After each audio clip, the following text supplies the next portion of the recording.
defaulted on payment of rent, water, and other utility with respect to that property, and further caused substantial damage to the property. That matter is currently the subject of legal proceedings in Milimani Commercial Courts. And give cited the case number there. Then Mr. Kamweti also argues that the owner Ruku defaulted in rent payment amounting to 460,000 and engaged in stored recovery by dishonestly seeking more time to pay on allegations that his mother, Sisimoda Trufena Mudhoni Kiringa, had passed on in June 2021, a fact that was untrue as she passed on much later in October 2021.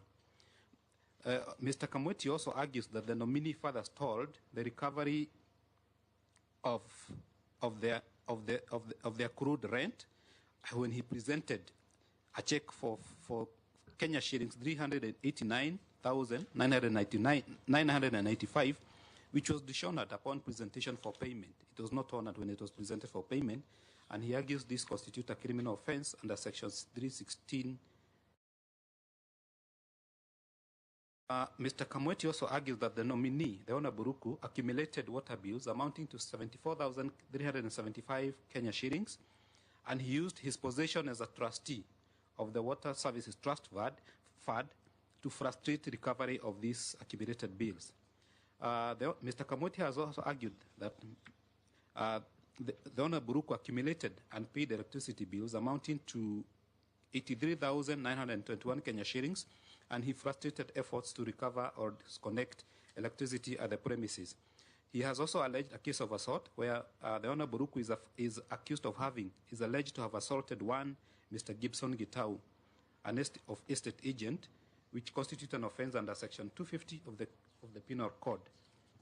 Mr. Kamweti also alleges that on the night of Saturday, 19th of June 2021, the owner Ruku stalled recovery of the accumulated rent when he secretly and unlawfully interfered with and removed proclaimed household goods valued at 200,000 shillings. The auctioneers had visited Mr. Ruku's premises and had actually identified certain document marked for sale to recover the outstanding rent arrears, which owner Ruku is accused to have stalled. Then Mr. Kamweti argues also that owner Ruku vacated the premise. Okay. Vacated premises and left a significant damage. So cumulatively, Mr. Kamweti argues that he has suffered loss of 1,070,000 shillings and 546 arising out of the owner Ruku's failures. So basically, Mr. Kamweti argues, requests the committee to consider the ongoing legal dispute as an indicator of the nominee's unsuitability, and he also requests the committee to conduct a thorough integrity check on the nominee's financial and ethical record, including verification of pending legal cases and financial obligations, and ultimately request this committee to decline to approve the nomination on grounds of the nominee's past conduct, being inconsistent with the requirement of Chapter 6 of the Constitution. Thank you, Mr. Speaker. And anything on Cheptumo? This is the same, the Matindi one. Matindi one on account of gender, to that gender principle and representation of persons with disability. Okay.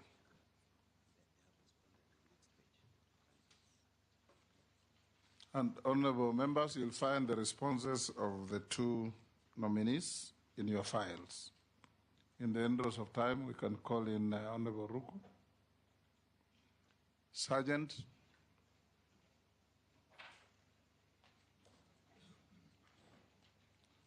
The room is hot.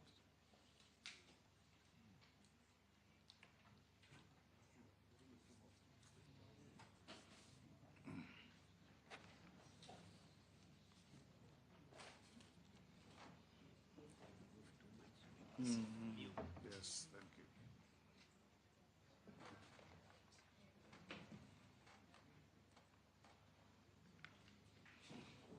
Jimo Kotiar, you okay? Good.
Bidi, are you ready?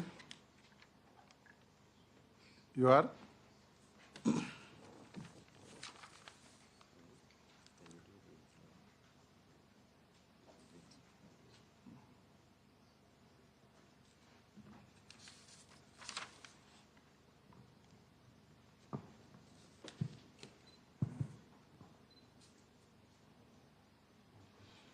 Honorable Geoffrey Ruku.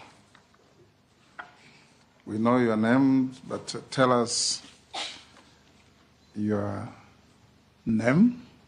Then tell us if you are Christian, Muslim, or Hindu, or none of the above. Then you'll have to take an oath on the holy books there or through affirmation, as the case may be. Thank you, Honorable Speaker. My name is Geoffrey Kariuki Kiringa Ruku. I'm a Christian. So you'll take an oath on the Bible? Yes. So you may be upstanding. Hold the Bible in your right hand, raise it, and recite the oath. I, Geoffrey Kariuki Kiringa Ruku, do swear that the evidence I shall give before this committee on the matters under its consideration shall be the truth, the whole truth, and nothing but the truth. So help me God. Take your seat and sign to the oath.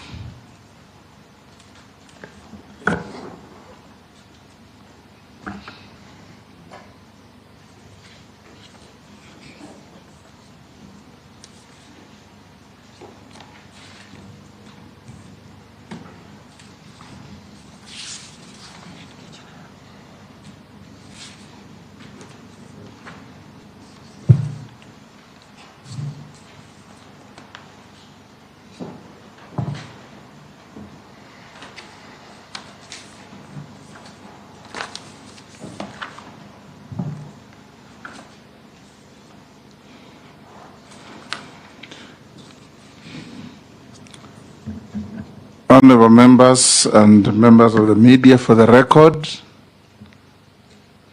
Geoffrey Ruku is a sitting member of Parliament. He's a colleague to all members of this panel, and he's been sitting and continues sitting in the chamber with them. That notwithstanding, members will ask you incisive questions to determine your suitability or otherwise for the position to which you are nominated. We'll start with an introduction. I'm the chairman of this committee, the Speaker of the National Assembly. I'll ask Honorable Junet. Honorable Junet Mohammed, Member of Parliament, Suna East, Minority Leader, Member of this committee. Nelson Koech, Member of Parliament, Belgut, Member of this committee. David Kosing, MP Poko South, Member of this committee. Robert? I'm Ferdinand Wanyonyi, Member of Parliament, Kwanza, Trans Nzoia, and a member of this committee. Abdul Rahim Daoud, MP for Parliamentary, Meru County, and a member of this committee. George Gitonga Murugara, Member of Parliament for Tharaka Constituency, Tharaka Nithi County, Member of the committee. Milio Diambo Mabona, Member of Parliament, Suba North, Minority Chief Whip, and Member of this committee.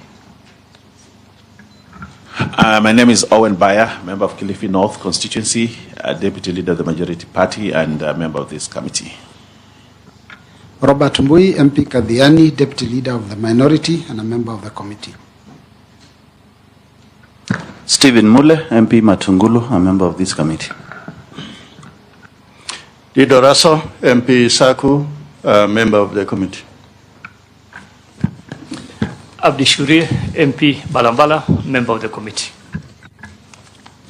Mishimboko, MP Likoni, member of this committee. Caleb Amisi, MP Saboti, a member. Naisula Lesuda, MP Samburu West, and a member of this committee. Thank you. The clerk. My name is Samuel Jeroge, Clerk of National Assembly. I have with me officers of the National Assembly who are assisting in the Secretariat, led by Deputy Clerk Mr. Kioko. Thank you. Honorable Ruku, will you hand over your documents to the sergeant to pass on to the clerk for verification before we start?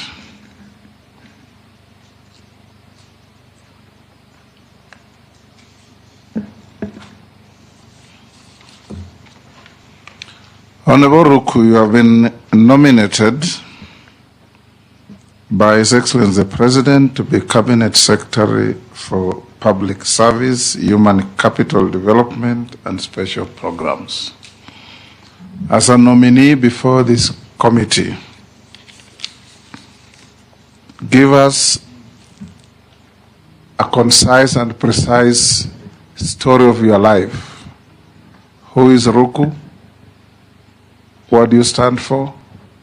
Why do you think you are suitable for this nomination? In not more than 5 minutes. Thank you, Honorable Chairman, Honorable Speaker. My name is Geoffrey Kariuki Kiringa, as I've mentioned. I was born in a village called Gogori village in Getipuri Sub-Location, Getipuri location in Bere, North Sub-County. I was born in the year 1978, February date 15th. I went to school in our local primary school called Getipuri Primary School, proceeded to secondary school, Chicago Boys High School, which I later joined Catholic University of Eastern Africa, where I studied Bachelor's of Commerce. And later, I joined the University of Nairobi, where I did a postgraduate diploma in diplomacy and international relations. Later, I joined the same institution, University of Nairobi, where I did Masters of Business Administration in Finance. And I graduated in the year 2009, then joined Embassy of Israel. But before then, I taught at Kenya Polytechnic then, students who are doing a diploma in diplomacy and international relations. Later I went to work with Oxfam GB for a period of 6 months under the Pan-Africa program. And I was interviewed for a whole year by the Embassy of Israel and given a job as the coordinator for international cooperation and development, where I worked for 3 years from December 2006 all the way to 2009. And I ventured into business sector, where I started my registered company called Carbon Man Africa. Later, we formed a joint venture with a French company. We named the joint venture Climate Power Limited. All these companies were involved in implementation of climate change projects, generating carbon credits and selling them in the carbon market. In the year 2015, I was appointed by President then as the trustee of Water Service Trust Fund, which is now Water Sector Trust Fund, where I served for 3 years. And later, I also worked in South Africa for 2 years, from year 2013, for 2 years here, from the year 2013 to 2015, as a dependent contractor implementing raw carbon project, Propua raw carbon project in Madagascar, Malawi, and South Africa. Then I served also as a trustee, and later I filed for the parliamentary seat in the year 2022, where I was elected as a member of Parliament for Mbeere North constituency, the seat which I hold even now. Thank you, Honorable Chairman. Thank you. I'll now invite members of this committee, starting with the minority leader. to ask questions. And like I said, concise, precise answers. No personal engagement in terms of arguments or whatever with the panelists. And members, even of you has a personal relationship that clouds your questioning of Honorable Ruku, you can say so when it gets to you. But we all know you are in the same house, so save us time by not telling us, oh, I'm a member of parliament with Ruku. We all know that. Junet? Thank you, Mr. Speaker. Mr. Speaker, I would like to ask the nominee that in 2023, you proposed an amendment to the Anti-Corruption and Economic Crimes Act seeking to decriminalize aspects of public procurement, fund management, property disposal, and contract tendering, as stated in section 45(2)(b) and (c) of the Act. And the bill faced opposition from stakeholders, including the ODPP and the Attorney General, who argued it will undermine anti-corruption efforts. Do you still uphold the objectives of the proposed amendment? In your view, was the criticism of the proposed amendment justified? And secondly, this one is, we are, looking at your suitability to be a cabinet secretary. And having served with you the last 2 years in Parliament, in the National Assembly in particular, you came out to me as somebody who was a bit hawkish in terms of when differences occur on the floor of the House, you looked a bit protective of the side that you represented. And as a cabinet secretary, you'll be serving the whole country, irrespective of their political affiliation and all kind of things. To the extent you appear to me to be almost like a bodyguard of a leader in Parliament. So what are your views on those? Thank you so much, Honorable Chairman. I will start with the second question. Article 10 of our Constitution talks about the national values and principles of governance. The national values and principles of governance, Honorable Chair, which I subjected myself to these values, serving as a member of Parliament for 2.5 years now. And these are the same national values which I will carry on if I am nominated as a cabinet secretary. The Constitution. You are already nominated. If you are found suitable. Thank you. If I am found suitable. Because before I have been serving and preserving the interests, first and foremost, the interests of the people who elected me, the people of Beira North. But in my capacity as cabinet secretary, I will serve the entire nation without favor and without fear. Because service delivery from Turkana all the way to Ramu, from Mandera all the way to Busia, must be served in a uniform, in timely manner, in cost-effective manner, in efficient manner.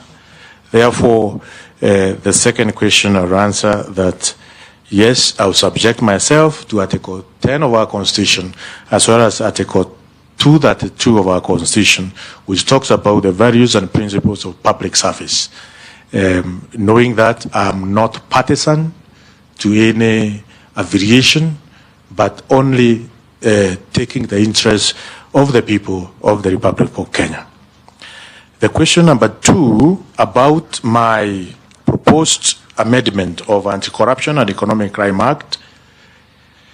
The question which I asked myself, Honorable Chairman, is that we lose money through the corrupt activities or corrupt individuals. At the same time, we end up losing even more money through the process of investigations and prosecution. Investigation and prosecution, which can take even 10 years. That process by itself take resources, take taxpayers' money, And therefore, if we can have laws which ensure that the prosecution of those who are caught in corruption activities is efficient, is effective, doesn't take 10 years, then those laws are critical, are important. We are supposed to enact them as the people representatives. That's why I was seeking to amend the Anti-Corruption and Economic Crime Act, Section 45(2)(b) and C, because also we have an Aryan word in this section, and that word is prior planning, which is not defined in the Public Procurement and Asset Disposal Act of 2015. The laws should be able to speak to each other. The prior planning term, which is found on section 45(2)(b) and C, is not defined within this act, and also is not defined in Public Procurement and Asset Disposal Act of 2015, and therefore the lawyers who go to court, they take all the time to really. The Office of the Public Service and Human Capital Development, CS. What is your understanding of human capital development? And number two, you're on record on having appeared on Citizen TV, one of the morning shows that I've been doing with you, and you did claim that TSC is riddled with corruption, from employment to recruitment, and all sorts of manner of corruption. And you did propose that radical changes are needed. Can you please tell this committee one of those radical changes that you intend to introduce now, if you are approved?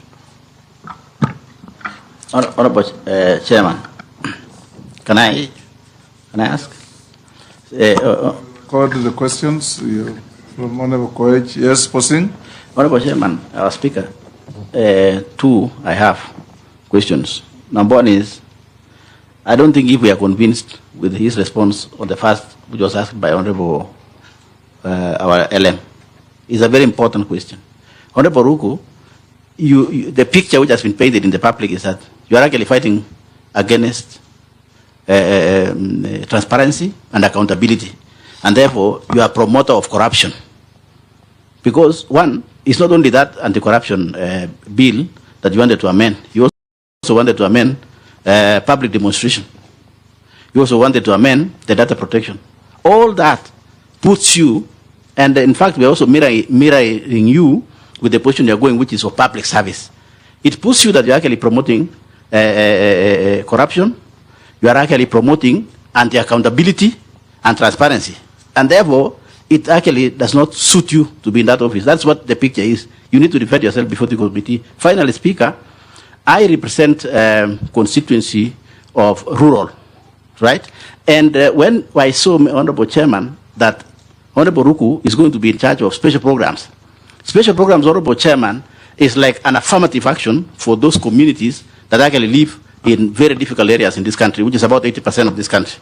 Honorable Ruku, how much do you know of this country? If I was to ask, do you know a town called Kacheliba, for example, or Elwak?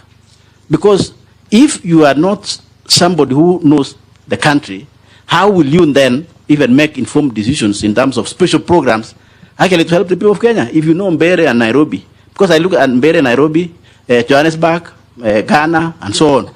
So removing you from actually where these programs is, Honorable Speaker needs to convince me as a representative of the rural constituency. I thank you, Chair. You can answer those four in quick succession. Two from Koech, two from Posing. Thank you, Honorable Chair. Address me as Chairman or Speaker. Okay. Sorry. Thank you, Honorable Chairman. Chairman. I'm not a chair. Okay. I'm sitting on one. Okay. Yes. Sorry, I apologize. Thank you, Honorable Speaker. Honorable Speaker, I start with the question from Honorable Koech One on TSC, Teacher Service Commission. It is true I'm on record saying Teacher Service Commission is corrupt. And it's because I have many classmates who are teachers, both at primary school and also in secondary schools. And I know these, my classmates have gone through what I've gone through the process of promotion. Some of them are not able to get promoted on merit. And in our sub-counties across the Republic, we have some corrupt individuals within Teacher Service Commission at the sub-county level who ask for bribes so that teachers can be promoted, whether in primary schools or in secondary schools. And as a representative of Beira North, I felt this is not right. This should not be the case. And that's why I called Teacher Service Commission that the practice which some of their officers at the level of sub-county, they should be stopped. For me to ensure as a Cabinet Secretary in charge of public service, there are quite a number of recommendations which I will come up with. One is to look at the act which operationalized the commission, so that we see whether Teacher Service Commission is an extremely huge institution, whether it requires a number of directories which are chaired independently, managed independently by probably 3 executive managers instead of 1. For instance, promotion and hiring of teachers. Management of insurances. Honorable Ruku. Yes. Are you aware that TSC is an independent constitutional commission and does not fall under your jurisdiction if you are found suitable? Yes, Honorable Chair, I'm aware, but also I'm aware as a Cabinet Secretary in charge of public service delivery, whether by police service, by teacher service, or by judicial service, must be efficient. I have to ensure they are efficient, effective, and even time-bound, and also cost effectiveness as the Cabinet Secretary in charge of public service delivery. So moving forward, Honorable Speaker, corruption in public service, in any sector of public service, will work with the respective colleagues, cabinet secretaries, to ensure we have a proper, timely, effective, efficient public service delivery and performance in all sectors of government. Question number 2 from Honorable Koech, whether I do understand human resource capital development. Yes, Honorable Speaker. The training aspect of those who are in public service is extremely important. At the moment, we have Kenya School of Government, which offers different training of different professionals in terms of working within public service.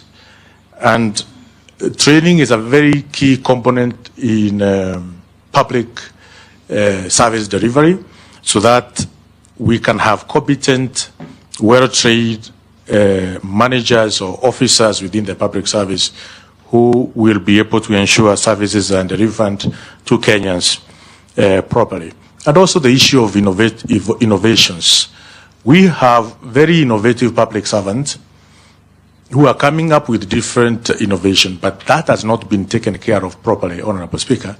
And I will move with speed to ensure those who are within public service, they can be able to do research, they can be able to be innovative, so that, and even we can motivate them through some legal, we can come up with a legal framework on how to ensure they are properly compensated. They are properly, the innovations are properly compensated, so that instead of having foreign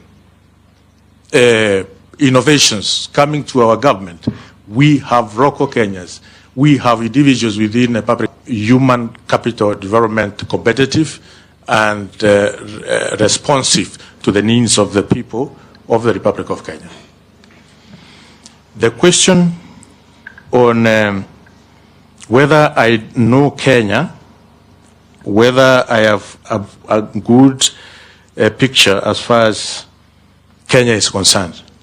Honorable Speaker, yes, it is true I have traveled across this republic in my different capacities.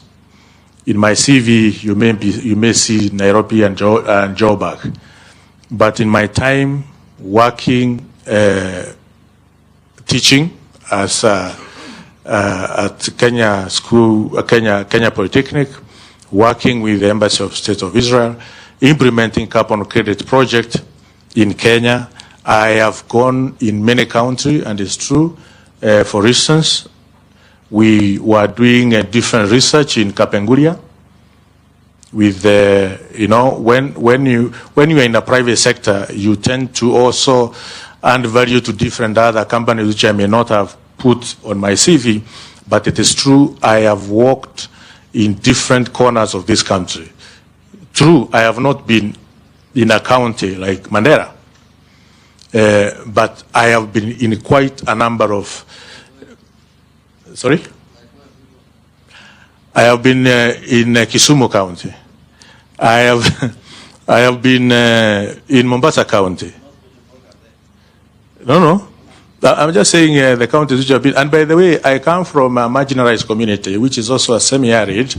And when you look at the research, the issues affecting the people of Bere, where the constituencies which I represent, they are very, very similar to the issues affecting the people of Tana River, the issues of the people of Turkana and other corners of this country.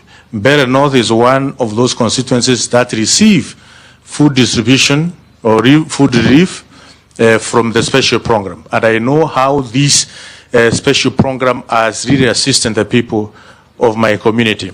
And not only food distribution, also it is important to note that Bere North constituency receive porridge from Nakanek for all students, all pupils who are from PPP to all the way to grade 4.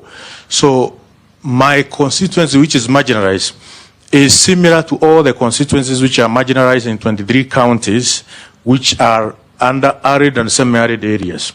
Therefore, having faced these challenges firsthand, having worked, talked to the people in the special program to distribute food relief to my constituency, having talked to the people in the Ministry of Education under the NACONEC to ensure the children of Bere North who are in rural primary school are getting porridge every morning.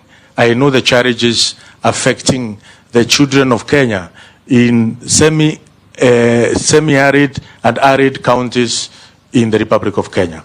And I will endeavor to ensure not only my children who I was representing are getting porridge and getting relief food, but another relief commodities, but all similar constituencies we have under these 23 counties in the Republic of Kenya.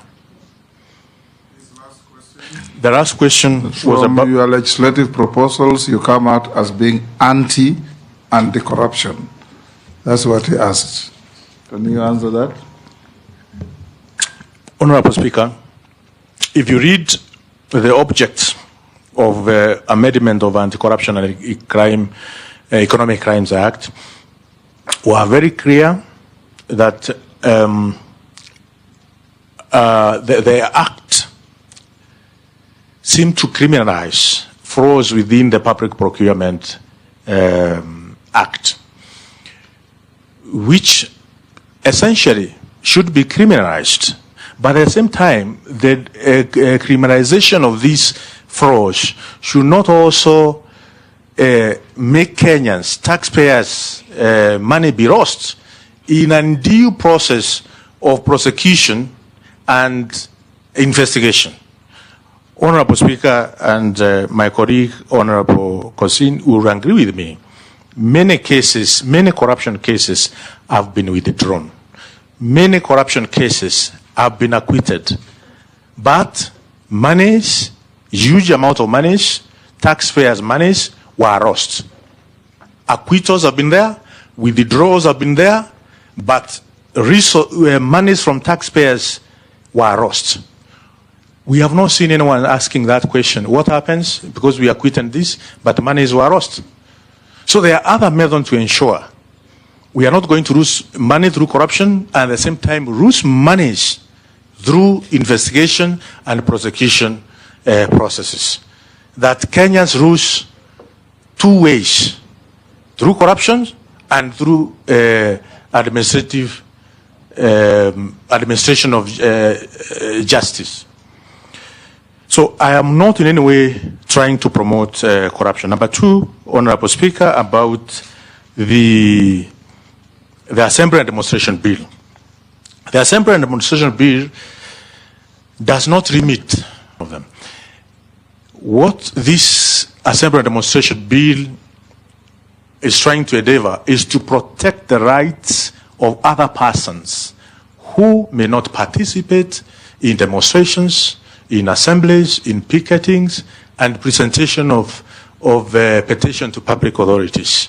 They have also the right to enjoy the natural state of environment which they conduct their business in. They have the right to go to hospital without intervention, children to go to schools without any hindrances.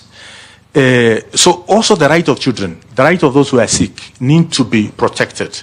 So I was seeking to ensure we conduct demonstrations in the Republic of Kenya without causing damage, without loss of right. Without losing life, because we have lost lives in demonstration. No life that should be lost because of demonstration. No property that should be destroyed because of demonstration. Children of the Republic of Kenya should go to school any time when the school is open. We have seen school getting closed in this republic because of demonstration. So it's trying to bridge the two. The right of those who are demonstrating and also the right of those who are not in getting involved in demonstration, and especially the vulnerable, the sick, the old, and our children to enjoy the true state of environment. Robert. Yeah, thank you, Mr. Speaker. The Honorable Ruku, you are being proposed to be CS for public service and human capital. So, there's a point of order from Junet. Speaker, before we move forward, you see, the nominee is saying he's not limiting, he's not doing limitations of rights that have been given by the Constitution. Mr. Speaker, the Constitution provided in an Article 37, every person has the right peaceably and unarmed to assemble, to demonstrate, to picket, and to present petitions to public authorities. And it did not say there, Parliament should come up with legislation to implement that article. It is very clear in the Constitution that so long as you are peaceful and you are unarmed, then you are allowed to participate. But now you are bringing extra conditions to the Constitution that school children going, sick people, nobody is interested in those ones. Aren't you not curtailing this freedom enshrined in the Constitution? And if the people are armed and they're not peaceful, then it becomes a security issue now. The security people have the legal mandate to deal with such cases. Why are you not using Parliament to curtail that right? Thank you, Honorable Speaker. Article 37 gives two conditions for Kenyans to be able to enjoy the right to assemble, to demonstrate, to picket, and to present petitions to public authorities. These conditions are peaceably and unarmed. Honorable Speaker, we know we have seen armed demonstration, violent demonstrations in the Republic of Kenya.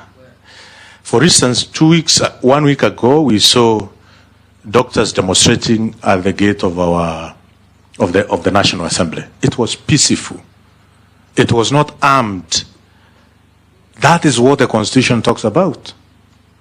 Such kind of demonstrations are so much encouraged and well taken care of under the Article 37.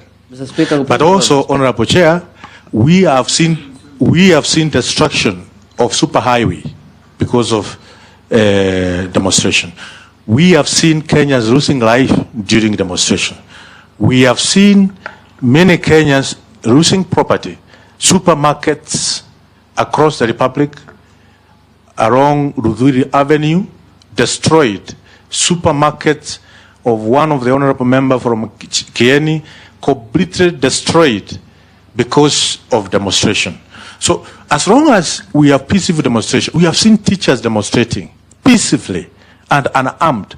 Those demonstrations are the intent and the letter of Article 37 of our Constitution.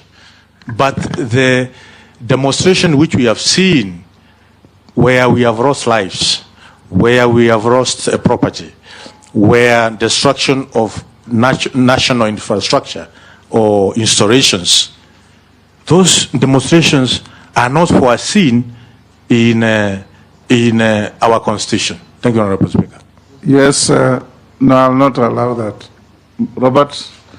Yeah, thank you, Mr. Speaker, but it's If important we have time, I'll you, give you an opportunity later. Robert? It's important to remind the CS that, in fact, a lot of loss of lives in those demos came from police bullets, not the demonstrators. Now,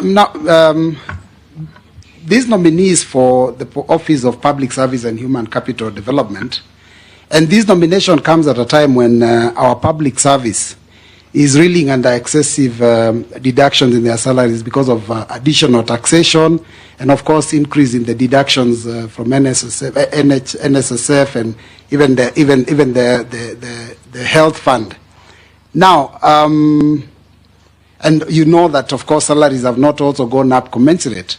Now, in one of the TV shows that you frequented very, very much, you did support very, very strongly the introduction of a tax that had been proposed for vehicles. In fact, you said when people have vehicles, then basically that is an income-making tool and that they should pay taxes. As you go to this office, do you still hold that view? Now, the second question is that recently one of our colleagues was captured telling fellow colleagues that they need to support the regime because when you support the regime, then you can be given letters to go and appoint people in your constituencies. And that was for Teacher Service Commission. Now, this is another commission that employs on behalf of government. So my question is, what are you going to do to ensure that there is not skewed employment and that employment does not become, a preserve only of those that are in the ruling party? Thank you, Mr. Chairman. Owen? Thank you. I've already said public service, TSC is independent. Yes. And they employ on their own. They will never refer to you when they are employing. If you find favor and you get appointed. Thank you very much, Honorable Speaker. I want to declare that the Honorable Ruku is my friend, but I would like to ask him this question.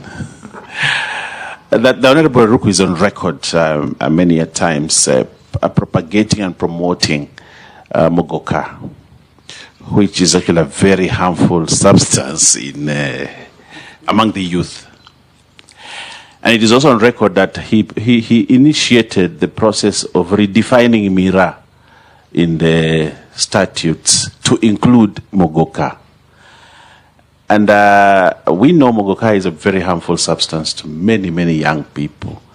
And he has been actually at the forefront to push for it being legal and being consumed and to profit his people. I want to use that, his people, those that he represents. Assuming that this committee actually approves you, Honorable Ruku, How are you going to shed off this tag that you only belong to the Mbere people and the Embu people that grow miraa?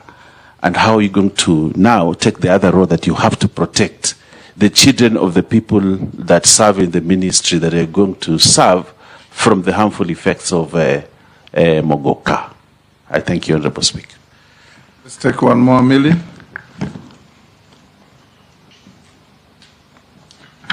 Thank you, Mr. Speaker.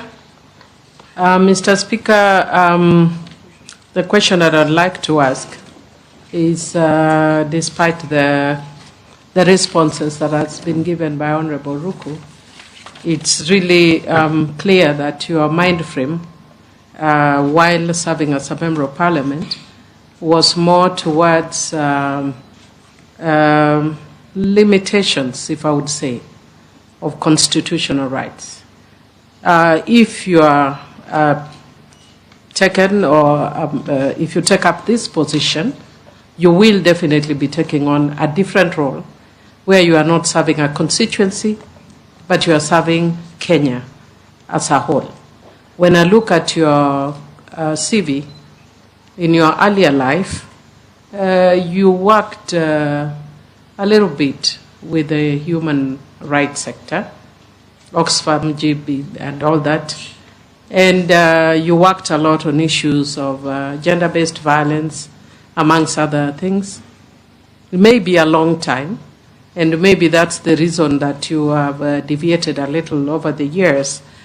So my question to you is, would you be willing to have a clear paradigm shift from what has been evident in Parliament to have a clearer fidelity to the Constitution, where you focus on rights much more, enhance rights much more, and in specific on the issue of gender representation and ethnic diversity, because you'll be at a situation where you'll be called to do that. I'm just a little concerned that, going by your mind frame while in Parliament, you seemed more guided, your philosophical leaning was more towards limitations. But you are going to serve Kenyans. Are you willing to take a paradigm shift that is more broadly embracing of rights, specifically gender, and issue of ethnic inclusion in appointments? You can answer those three. Thank you, Honorable Speaker. I will start with Honorable Miri question. And I want to assure this committee and Kenyans that I will ensure I abide by Article 232 of our Constitution, which talks about the values and principles of public service. And the values and principles of public service, the issue of fairness, fair competition and merit on the basis of the opportunities and promotions, as well as transparency, the issues of ensuring all communities in the Republic of Kenya are represented within the public service, as well as to ensure persons with disabilities, as well as members of all ethnic groups, are part and parcel of public service. Article 232 of our Constitution bind us and will be binding me more than ever before to ensure I am firmly within the spectrum of Article 232, as well as Article 10 of our Constitution, and I think also Article 73 of our Constitution, Honorable Speaker, which talks about the leadership, the responsibilities of leadership, and this is a very critical article in terms of the objectivity and impartiality in decision making, in ensuring that there is no nepotism within public service, no favoritism, or any other improper motive or corrupt practices. I will abide myself with Article 10 of our Constitution, 73 of our Constitution, and Article 232 of our Constitution as a Cabinet Secretary of Public Service.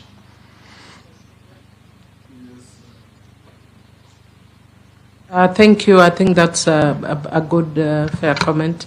I'm just wondering, because you focus a lot on the issue of equality, I don't know what your perspectives in the Constitution are on equity, which is affirmative action, because you've not mentioned the component of gender. Because sometimes in being fair, you exclude, especially for a person like you who comes from a marginalized community. How do you intend to ensure that women are included, minorities are included? Of course, you've mentioned disability, so I won't harp on that. Thank you, Honorable Speaker. Honorable Speaker, I'm record on ASANS. I asked a question directed to Teacher Service Commission and also Public Service Commission on matters equity, on the issues to do with equity, and they responded my question. So even as a member of Parliament, I'm on record having asked a question on equity, and probably I can directly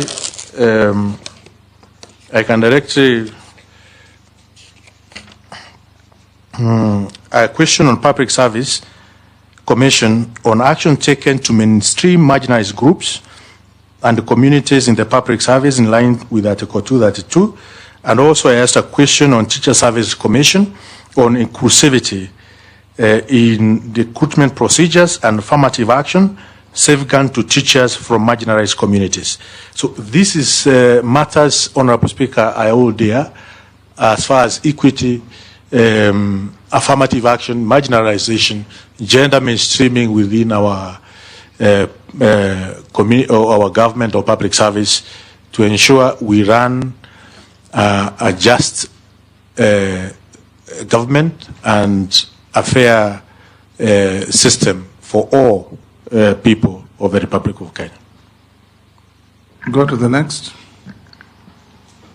The Honorable Bayer, who has agreed that he did, we are friends.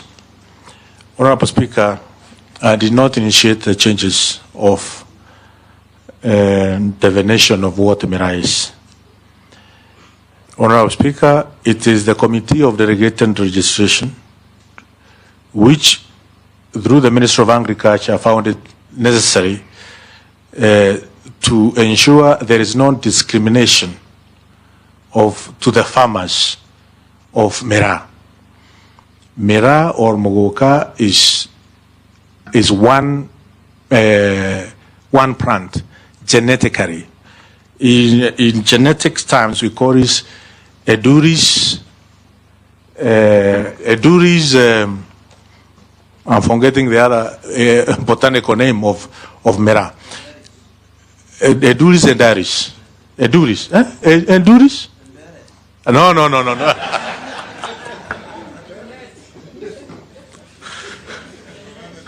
Don't be misled.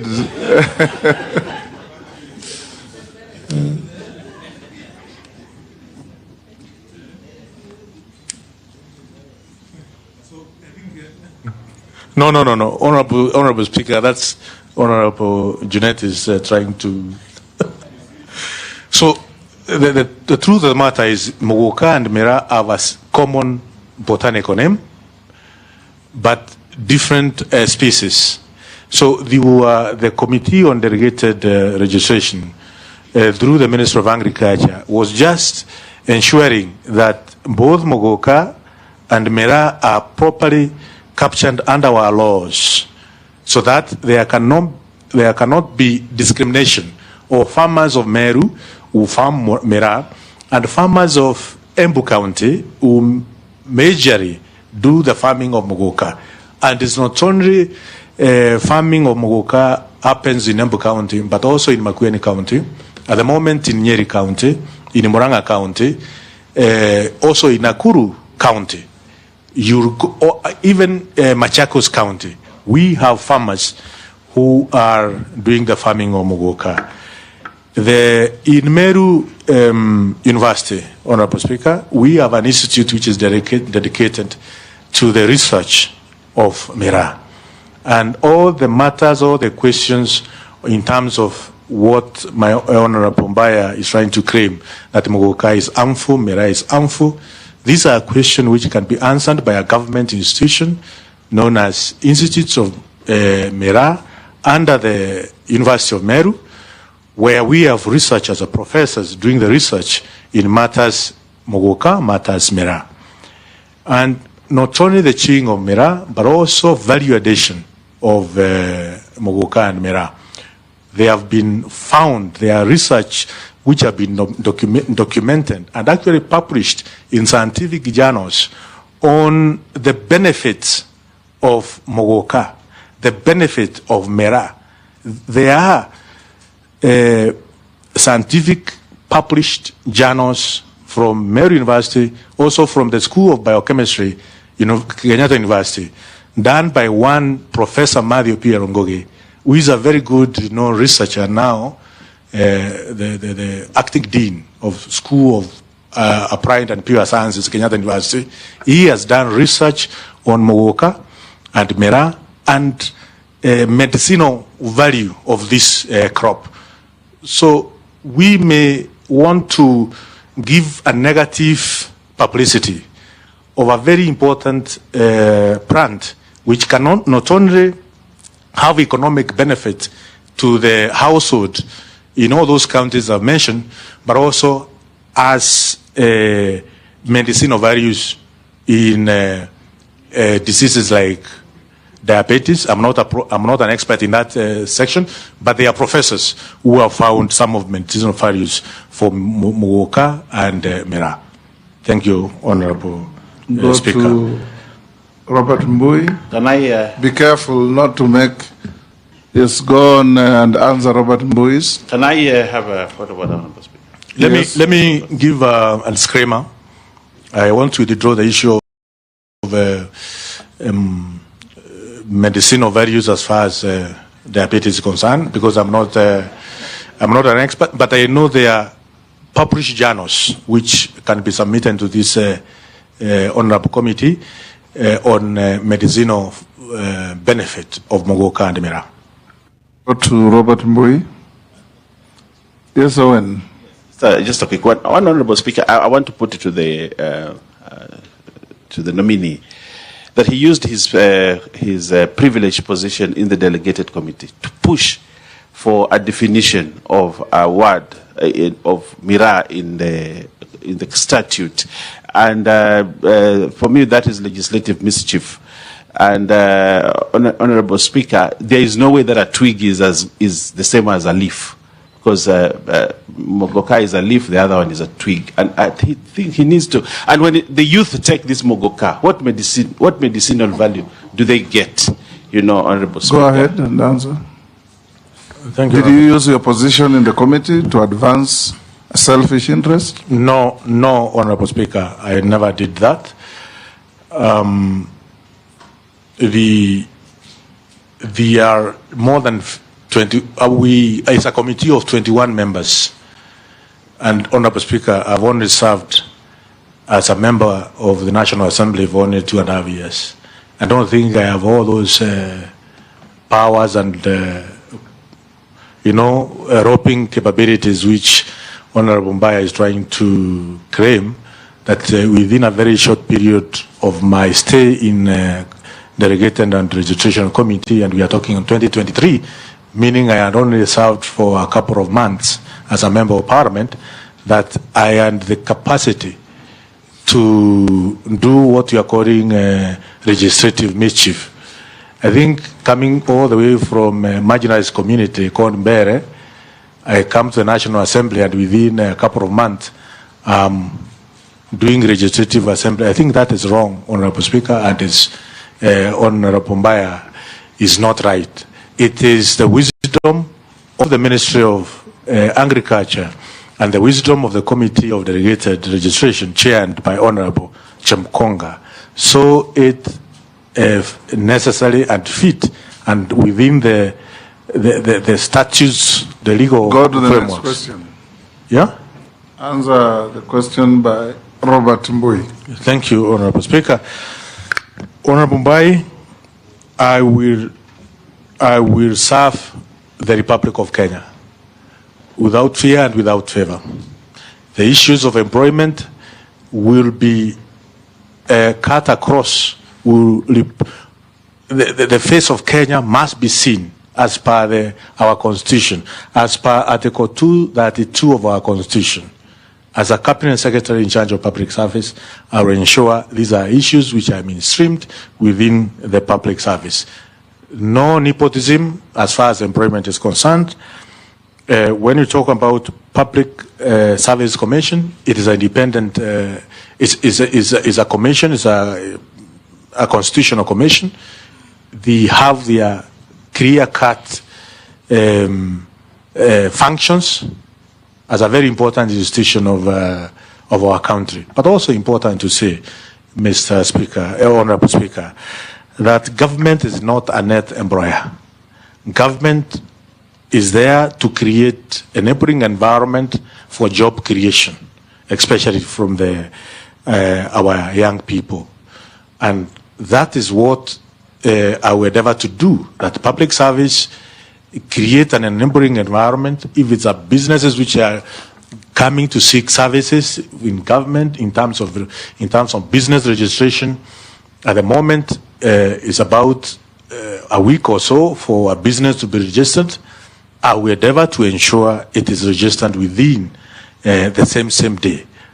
Public service delivery, so that we can be able to create more jobs within all the sectors of our economy. Thank you, Honorable Speaker. Mr. Speaker, he has not answered my question, my first question, because he was advocating for an increase in motor vehicle tax. Do you want our public servants to pay that tax, or you have changed your mind? Honorable Speaker, public participation, the centrality of our Constitution is public participation. We may come as an executive with an idea in terms of taxes correction, but when we do public participation, we get a different answer or a different opinion from the Kenyans, from the public.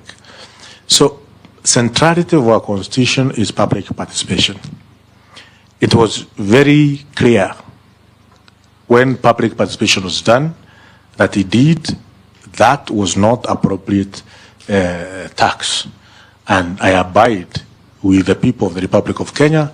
They are supreme. George. Thank you. Then Dawood, then Ferdinand, in that order. Thank you. Thank you very much, Mr. Speaker. Mr. Speaker, I wish to get a clarification from the nominee on the basis that the government is actually the largest employer in the Republic. That goes without gainsaying. Number two, it consumes about 60% of our budget, slightly more, on wages. And therefore, there is a hue and cry in the country that the government wage bill is bloated. The converse of that is we have these hundreds of thousands of young people who are not employed. And the government should actually be working extremely hard to ensure that the youths get employed, they are able to eke out a living, either from the government or from whatever quarter. How will you, as the CS for civil public service and human resource development, how will you harmonize the issue of the bloated wage bill vis-a-vis the unemployment in the country, as a result of which we have very little money left for development? Thank you, Mr. Speaker.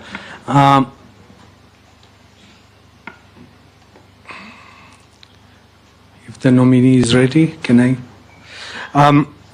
We've heard a lot about ghost workers all over the public service, in the counties and all that. How do you intend to tackle the ghost worker phenomenon in the country so that we can reduce the wage bill? Secondly, there is a bill in Parliament which seeks to take away some of the powers of the Public Service Commission. What is your take on that, if you are aware? And if you are not, there is a bill which I took to Parliament, the Public Service Principles and Values of Public Service, which says each and every year you are supposed to submit a report on how we have done the public service, regards gender, minorities, disabled, and all that. Because we've not had that report for a long time. How are you going to tackle? Those are 3 questions. Thank you. Ferdinand. My friend is Geoffrey. We normally joke around with you. He's also a friend, but now on a more serious case, not joking. We joke quite a bit with you. First of all, the civil servants, I think it's just related to what other members, you'll not come out very specifically. Civil servants are really not motivated.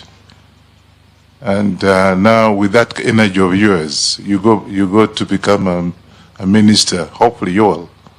How are you going to assist the civil servant to be motivated in their services? Because, first of all, salaries are not very good, and you know that very well. And so, most of the civil servants you go around are very motivated. How are you going to do that? We want to bring this country to where it was years back.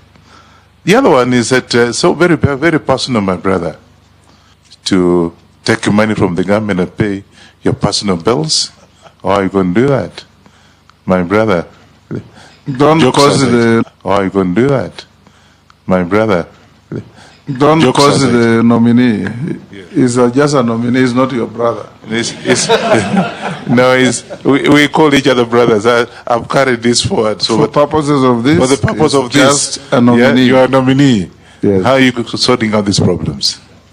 Thank you. And answer Murugara, Dawood, and Ferdinand. Thank you, Honorable Speaker. I'll start with the issue of ghost workers. It is true, we have experiencing ghost workers within public service.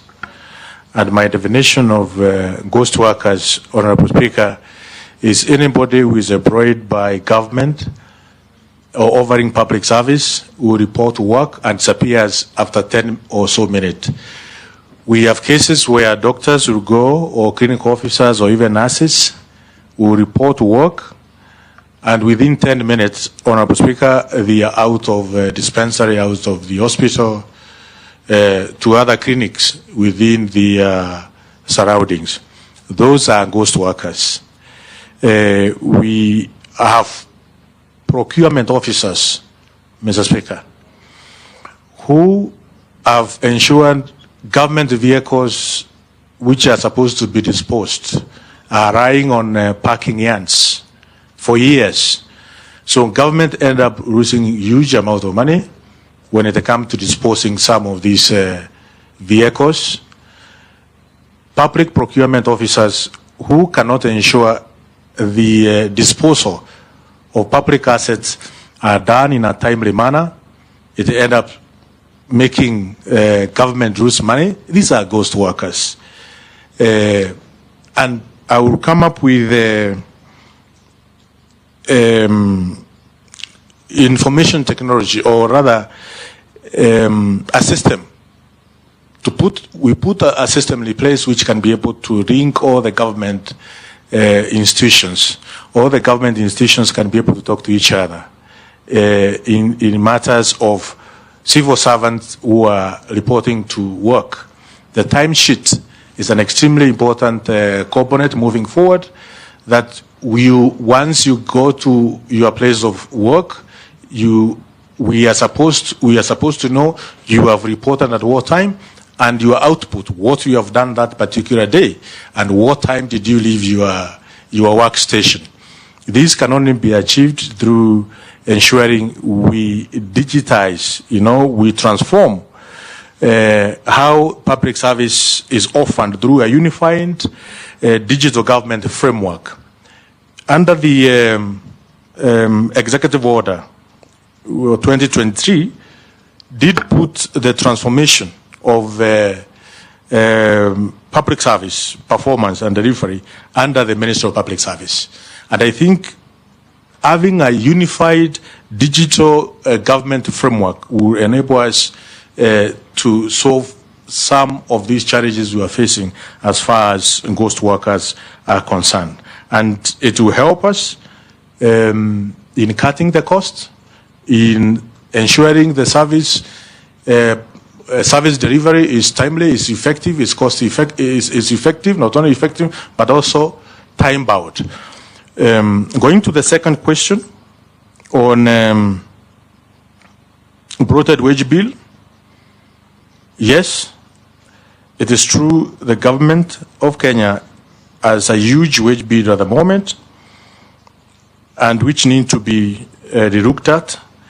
But at the same time, when we are talking about bloated wage bill, Honourable Speaker, how can we ensure it is within the required space? The remuneration of public servants is very important, but it's the same which is increasing the wage bill.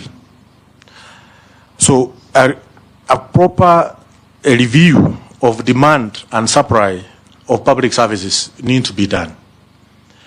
The public servant who we have within the public service, do we need them?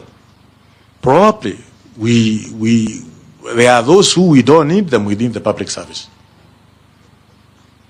The services which they are offering, are they truly needed? So this is a review which needs to be done so that we can be able to tackle the problem of bloated wage bill. But also, we need to automate the monitoring system to ensure attendance and output are commensurate. Because if you go to the office and you do nothing for the 8 hours, your output is zero. You don't need to be paid any coin from the taxpayers' money. So these are some of the reviews which we need to conduct urgently to ensure that indeed those who are working within the public service, their services are needed first and foremost, and where we don't have, we can be able to get the supply of the services. But also importantly, we need to unify and have a digital government framework, and I know at the moment the government is trying to digitize quite a number of services, but they are still disjointed. We need to ensure they are unified, and also we need to ensure that we don't pose security risk through having vendors of these systems coming from other parts of the world. We need to develop our local solution to ensure we don't pose security risk to our very vital information. So it must be a coordinated, sovereign, and cost-effective approach in terms of unifying a digital government framework. The other question is about motivation of civil servants. True, we have very hardworking civil servants who need to be motivated, but also at the same time we may be having some who are not very hardworking, and that's why the issues of service charter, which used to be there, are no longer very prominent at the moment. Moving forward, I will ensure the service charter is prominent. We know how long, if a Kenyan wants a service, how long that service should take, and what the cost implication of that service. If it is an issue of getting title deeds, which has been a very big problem, services in our hospitals, services in our police stations, we need to ensure that there are service charters, and all the state departments or government bodies should go out there to the public to tell the public that this is what we do within our institution or our state department.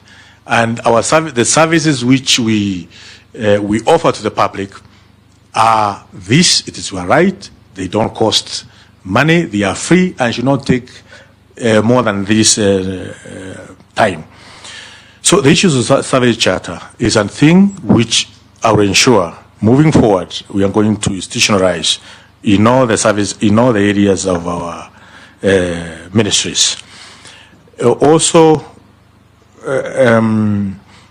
coming up with a legal framework which will ring fence the innovations which are done by by public servants, may it be in our universities, may it be in our different institutions, so that we can motivate this very hardworking and intelligent public servant in our institution. That if you come up with an innovative way of solving some of the problems we are enduring, then we are facing, then there is a legal framework on how you can benefit from your sweat. Not that the government will take your innovation and run away with it without even eliminating you in a way. We need a policy framework. Go to the next question. The question by my brother that from where I sit, I don't owe anybody. There is that I saw the petition, which is not under, which is not it's not sworn in as an affidavit. It's not done under the commission of oath. So, and it's a matter which has been there in court for even before I became a member of parliament. And Mr. Speaker, I would not want to comment on a matter that is which is active in court.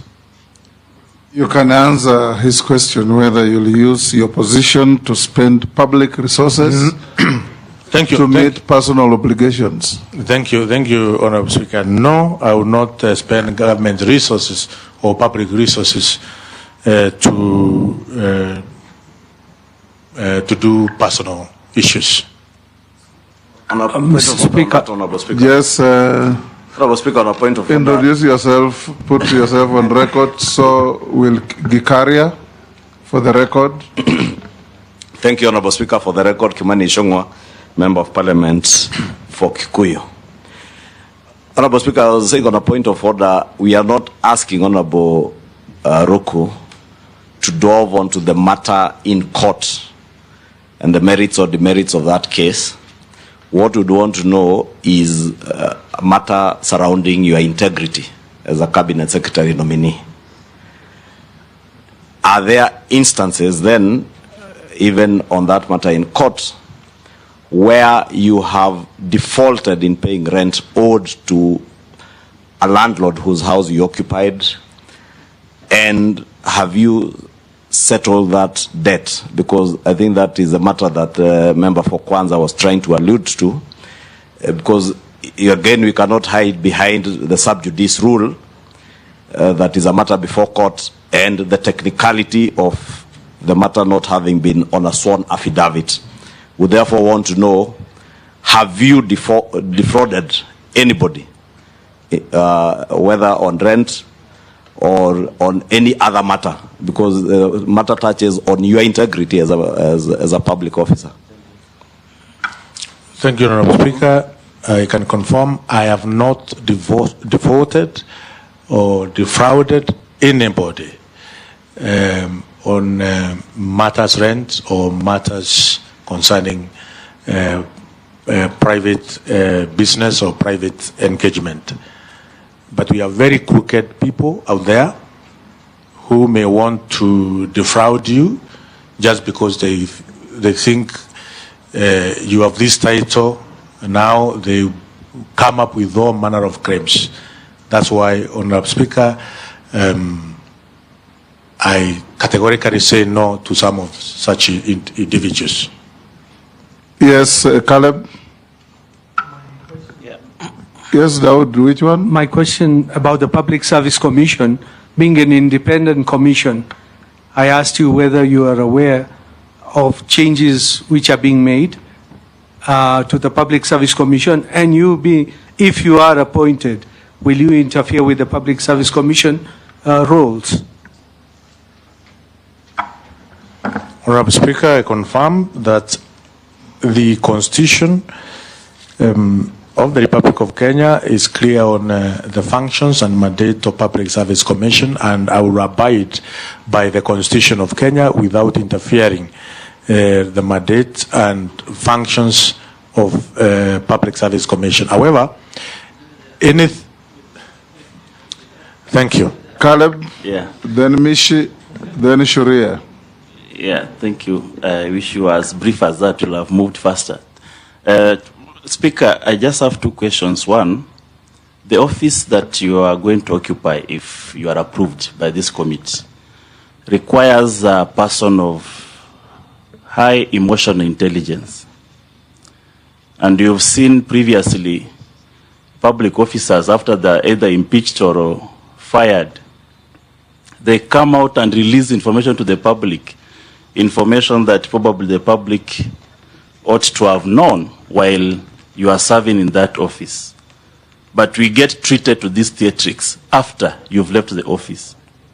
And that is actually from even your immediate, immediate former occupier of that office. It came out and released information, which of course should have been released earlier, so that the public is supposed to know what happens in those offices. But why am I asking you this is because your bills that have come out, be it the Anti-Corruption, the Demonstration Act, it looks like they are out of emotion. If demonstrations were done by the other camp, maybe the supporters of Raila, they were done by Gen Z, they were not favorable to your side. And that's the reason why you decided this is how I'm going to handle my opponents. So this puts you on a person who lacks emotional intelligence.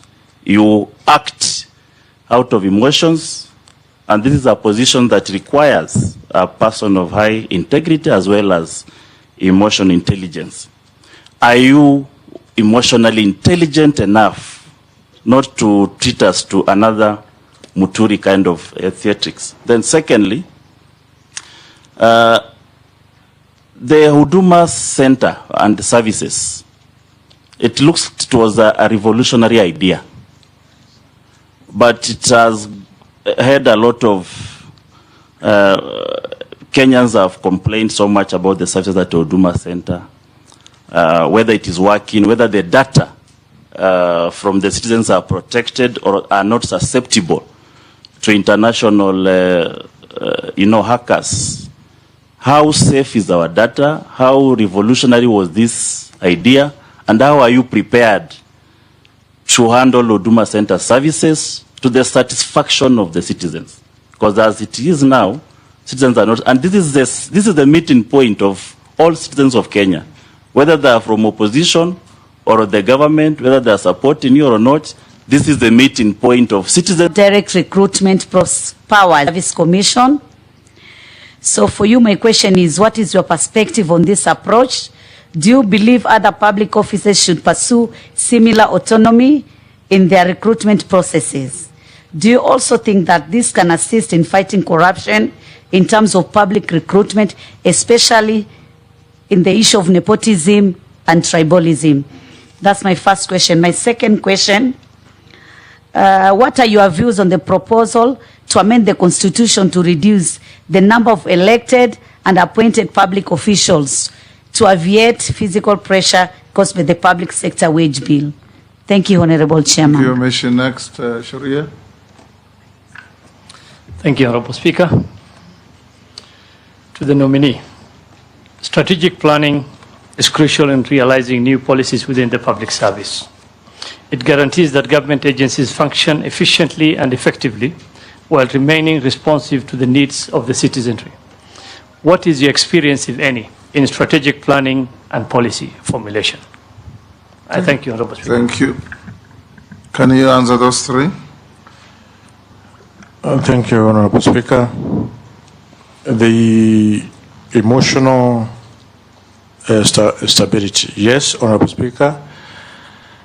I'm able to. It's not only the two bills which my colleague has mentioned, but also, Mr. Speaker, I came up with the virtual asset bill, which is on different stages of legislative, which is an extremely important bill on matters to do with virtual assets within the space of our republic. I also came up with the election amendment bill, which is also in different stage, as well as sustainable development bill, which is also in different stages of legislative process. Honorable Ruku, the question from Caleb was very simple. Do you have high emotional intelligence or not? And was your proposal to amend the demonstrations law driven by what word did you use? Lack of emotional intelligence? It's as simple as that. Okay. Thank you. Yes. It was not driven by lack of emotional intelligence, Honorable Speaker. Then go on and answer him about Huduma centers. Thank you, Honorable Speaker.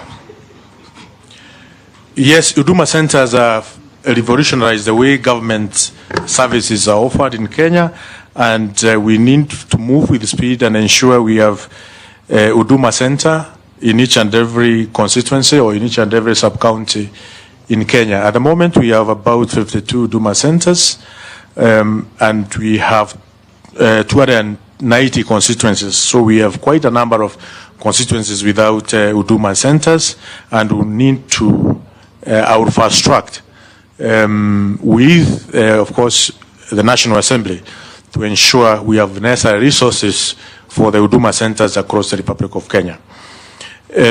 Also, we need to bring in other services within Huduma Center. At the moment, we have almost 30,000 services which are offered virtually or on a digital platform. But when it comes to the bidding systems, we need to enhance the bidding system when Kenyans are paying. We don't want to have a situation where there is even cash handling at whatever service which is rendered by government. On issues to do with strategic planning, yes, I served as a trustee of Water Sector Trust Fund, and a strategic plan is a purview of the board, and I was one of those who went through the process of having developing a strategic plan for Water Sector Trust Fund in the year 2015. Also, as a member of parliament, it's a requirement for every constituency in the republic to have a 5-year strategic plan, which also I developed from Bere North constituency, as well as policies. In terms of wage bill, I think I talked about the wage bill. Yes, we need to conduct a review of the public servant and the public services which are offered, and know whether we need some of them or not, and we see how we can cut down the wage bill, but at the same time remunerating those who are doing a good work or good work within the public service. But we need also how to take care of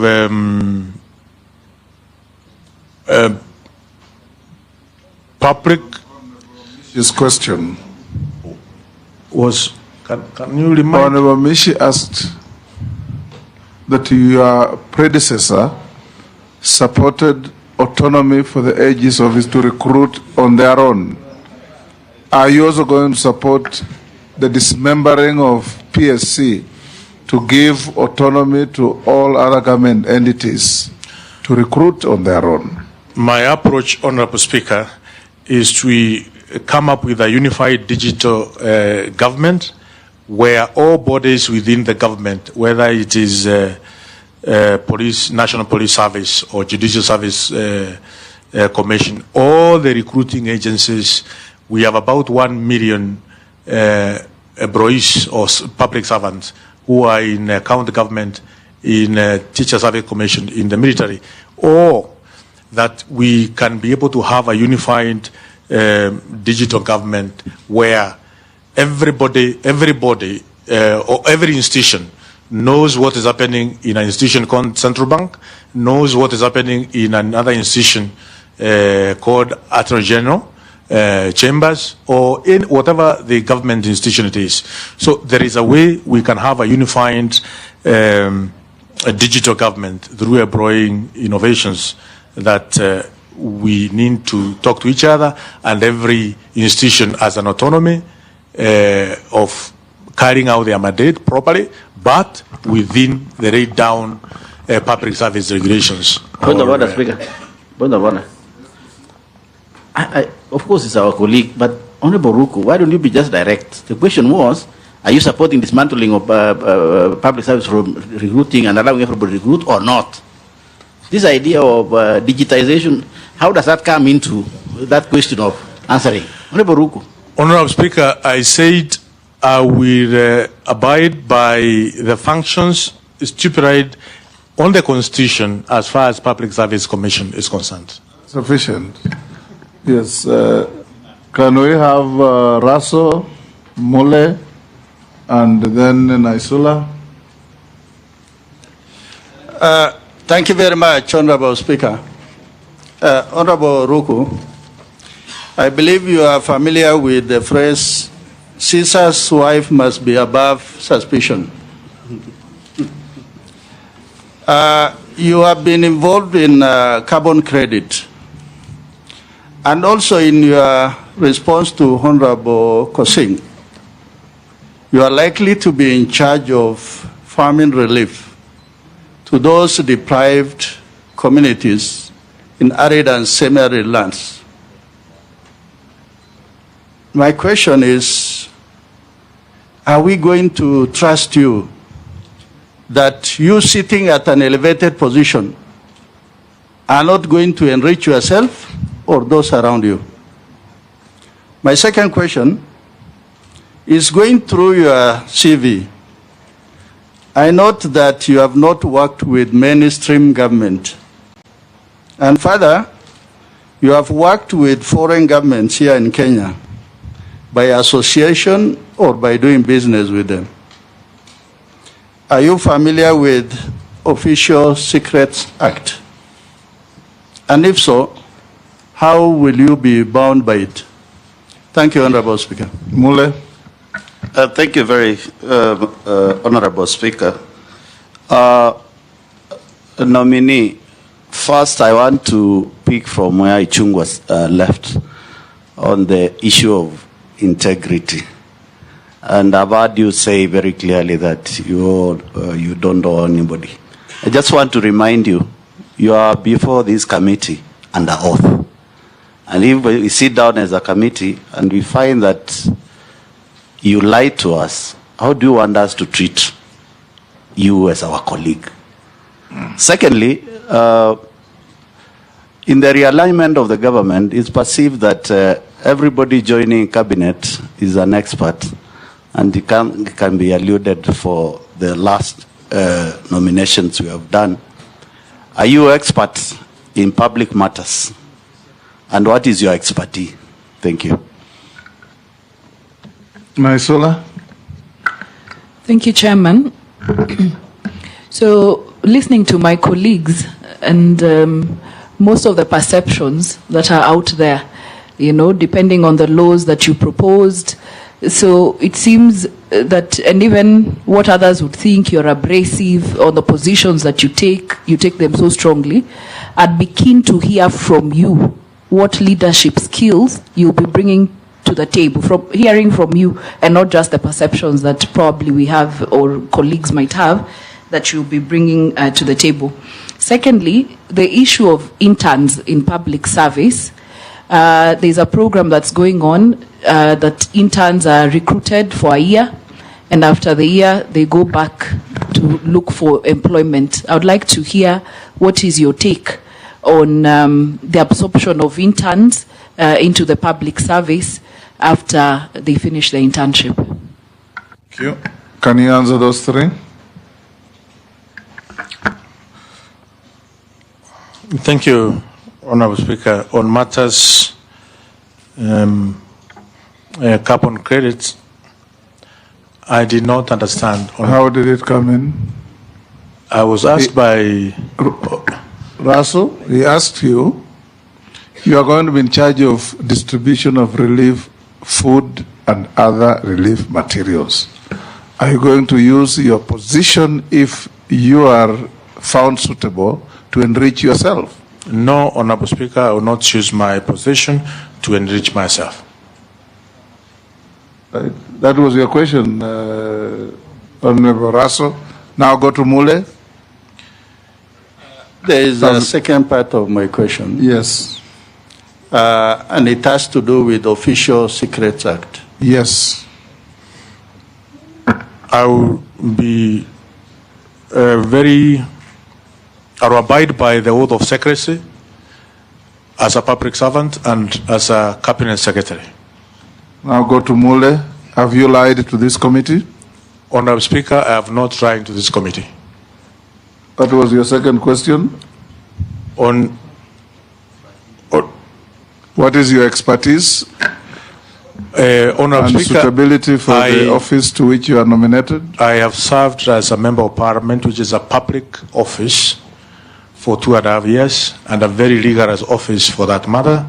And as I said from the beginning, I am subjecting myself to Article 10 of our Constitution to ensure I serve the people of Better North with commitment and dedication, where we have done a very commendable job in terms of administering bursaries, doing our schools, and anything that is within the mandate of Member of Parliament as far as the people of Better North whom I represent. Go to Naisola's question. In terms of leadership, I'm very firm when it comes to what I believe in, and I think as a cabinet secretary, I will serve the people of Kenya firmly to ensure service delivery trickle down to the very remote places and corners of the Republic of Kenya, and they are done timely and efficiently in all corners of the Republic of Kenya, firmly. Yes, Robert? Yep, we need to put the record straight, Mr. Speaker, because the nominee has said that as a member of parliament from Bere, members of parliament administer bursaries. I think that's out of order, and he needs to withdraw that statement because we do not administer bursaries. We give oversight, we oversight to ensure no discrimination whatsoever. Yes. Thank you. And I have performed that excellently, Honorable Speaker. Majority Leader Hold, Gikaria, introduce yourself. You came late, then ask one question. Then we close with And the interns. Thank you. Oh, yes, absorption of interns. It is true the internship is done between 6 months to 12 months at the moment, and we need to enhance the internship program in terms of once you finish the internship, what happens next. At the moment, there's no even certification which they are getting. I will ensure any young person who has done internship with the public service gets certification, and we put as an added advantage in terms of recruitment in other government institution that if you have served as an intern, you have an added advantage to get a job if you do qualify for the role which you have applied. Thank you, Honorable Chair, and my apologies. Honorable, my name is David Gikaria. I represent Nakuru Town East constituency. Thank you, Chair. Mine is about productivity from the public servants. Honorable Chair, occasionally it's a policy, a labor law policy where a worker has to go on leave. Honorable Chair, I've been looking at some reports from the Public Service Commission. Thousands of public servants do not proceed on leave for various reasons. Maybe they just protection of their position and things like that. And leave things. So what I'm just saying, Honorable Speaker, is what is he going to do to make sure that public servants proceed on their leave on time, mandatory leave? Thank you. Yes, Ruku. Honorable Speaker, in terms of productivity from the public service, yes, we will ensure that we have accountability as far as public servants are concerned.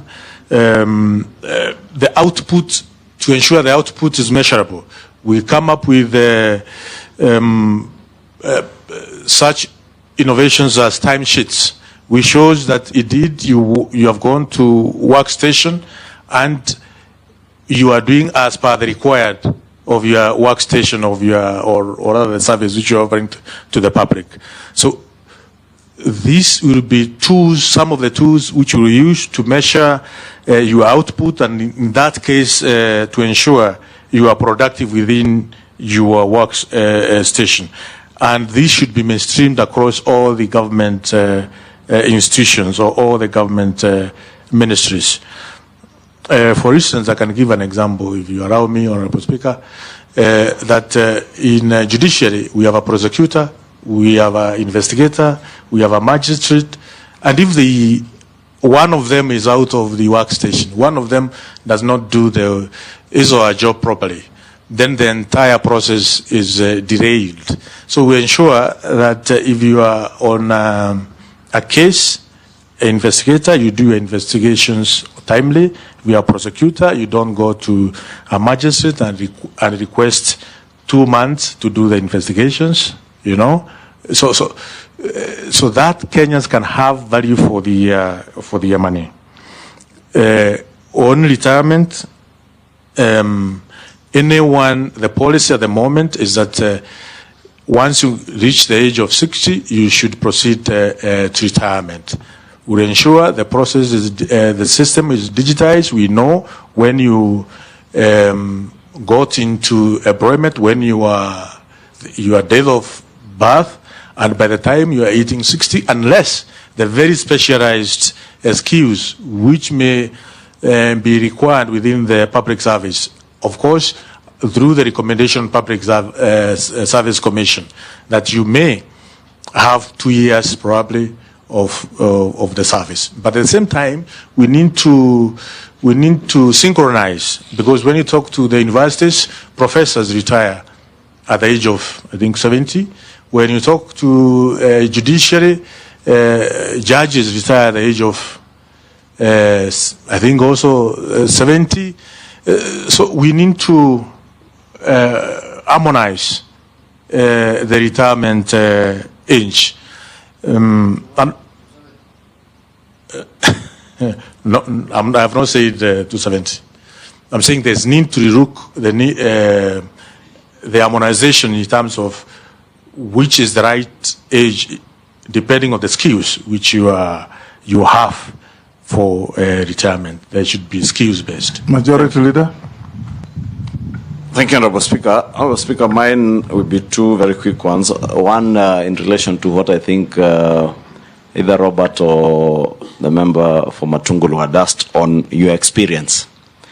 Because you've only served in public office for just 2.5 years. From your CV and everything, all the documents I've submitted, you've only been in public office as a member of parliament for the last 2.5 years.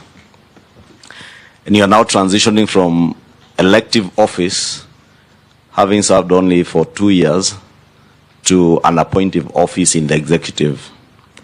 We have seen in the recent past people who served for one term of parliament and transitioned to the executive become extremely arrogant, overbearing, on other leaders, holding especially members of parliament with contempt? Are we likely to see the same arrogance, contempt for members of parliament and other elected leaders that we have seen with others who served before you in parliament for one term, now that you even served for half a term, not even one term? Do you see the hubris that we've seen before with you? Should you be approved by this House? My second question, Honorable Ruku, you have been a key defender of this government in and out of parliament, on national TV, in the villages in Embu. And the president from the executive has expressed his frustration with having cabinet secretaries who cannot espouse a single government policy, who cannot be there to speak for and on behalf of government. If you are approved in your transition to the executive, are you now going to become too bossy to be seen to defend the same government that you are being appointed to? Will you be too bossy to interact and work with members of the public, or shall we see the same Ruku who was able to espouse government policy and government agenda on national TV? Are we going to continue seeing that side of Ruku in articulating government policy and communicating what government is doing to the Kenyan people from the executive? Hold, Ruku. Mary Masa, you've just come late. Introduce yourself and ask only one question. Thank you, Speaker. I'm sorry I'm late. I was in another committee. Masa Mary is my name, MP Teso South. Honorable Ruku, I just have one question. How are you going to ensure that there is transparency and accountability in public service, especially when it comes to recruitment into public service opportunities, which is perceived by the public to be a preserve of a few or a few regions? How are you going to ensure there is that equity? Thank you.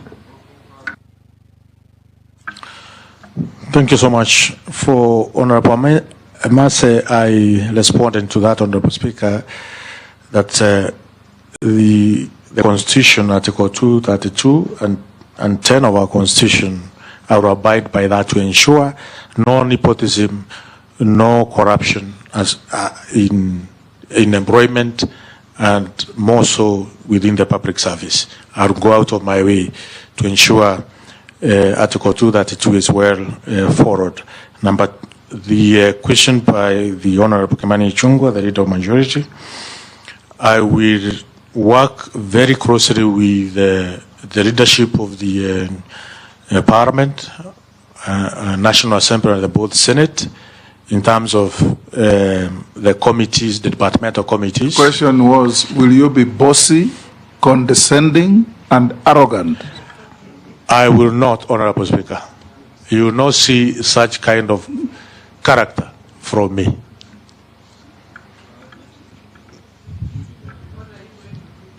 Point of order, Speaker. Let him answer Masa's question first.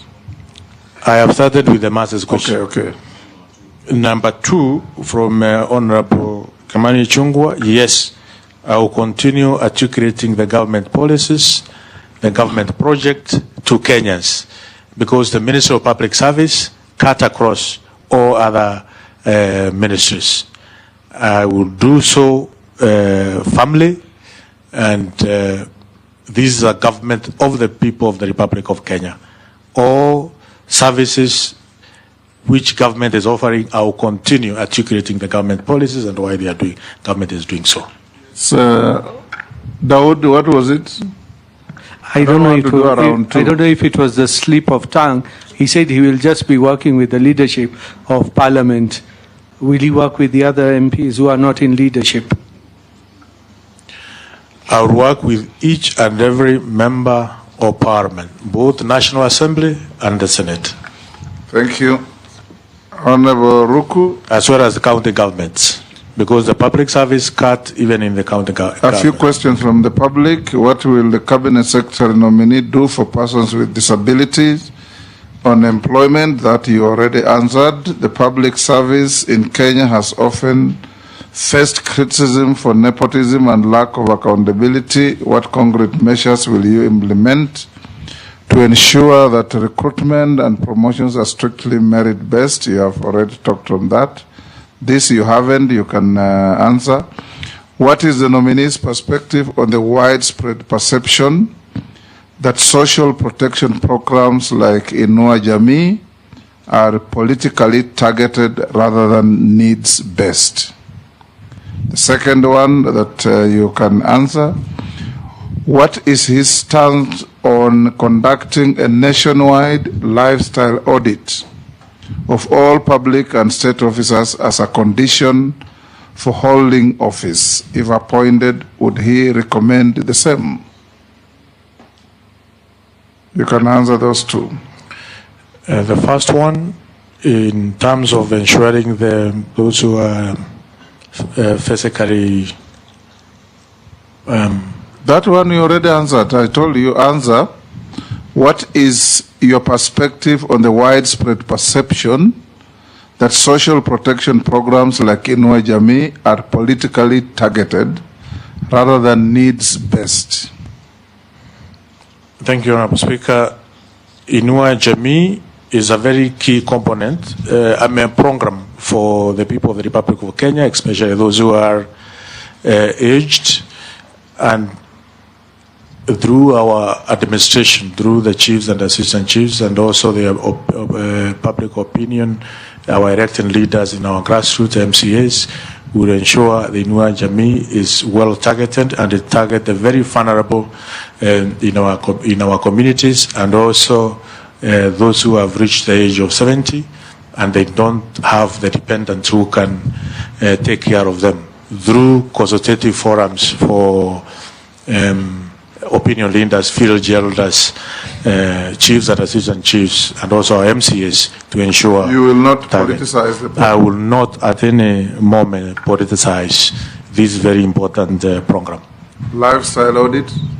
Yes, lifestyle audit has been tried in the past. I think it's something that we may want to consider moving forward, so that we minimize to everybody be accountable, especially the public servants. Thank you, Ruku. We'll ask you a few other questions. What is your net worth?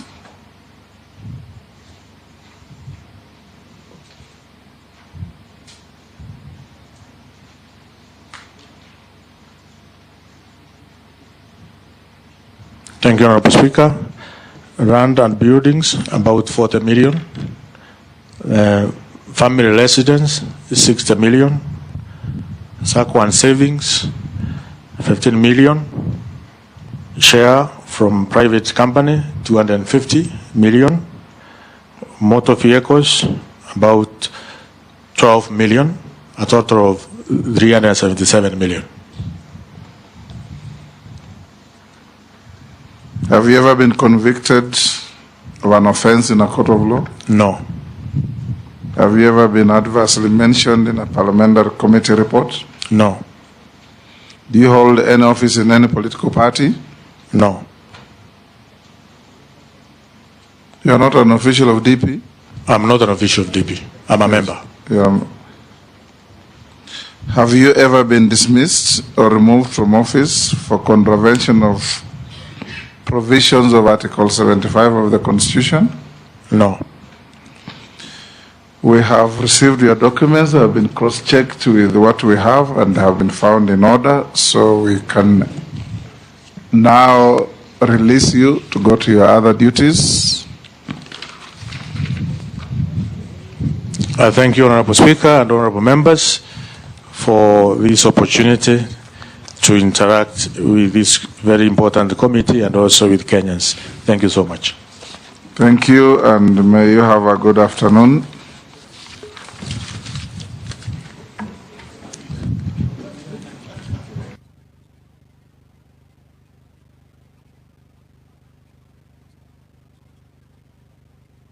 Honorable members, it's 3:10. Can we break for lunch for 30 minutes? We resume at 20 to 4. so that we give also the clerks time to clean up the room. Members of the press, you're also invited to lunch.